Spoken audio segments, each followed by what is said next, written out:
আসসালামু আলাইকুম। আপনাদের সাথে একটা প্রতারকের পরিচয় করাই দিই। আমার ভাই সাইফুল আমার কলেজে একে এক প্রতারক ভয়েস দিছে। ভয়েসটা একটু শুনবেন। এক্সকিউজ মি, আমাকে একটু হেল্প করেন। আমি আগ্রাবাদ আসছি আমার আম্মুর রিপোর্ট নিতে। সেখান থেকে না আমার ব্যাগটা টানলে নিয়ে গেছে। এখন আমি বাসায়ও যেতে পারতেছি না। আম্মুকে কল দিচ্ছি বাট উনি রিসিভ করতেছে না। কি করব বুঝে উঠতে পারতেছি না। আর আমি অনলাইনে এখন কাউকে দেখতেছি না। তাই আপনার কাছে একটু হেল্প চাইছি। প্লিজ আমাকে যদি পারেন 300 টাকা দাও দেন। আমি বাসায় গিয়ে আপনাকে পাঠিয়ে দিই।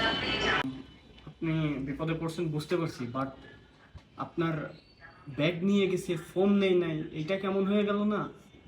মেয়েরা তো ফোন তো হাতে রাখে না, মেয়েরা তো সবসময় ব্যাগের ভিতরেই ফোন রাখে। তাহলে আপনার ব্যাগ নিয়ে গেছে, ফোন রেখে গেছে।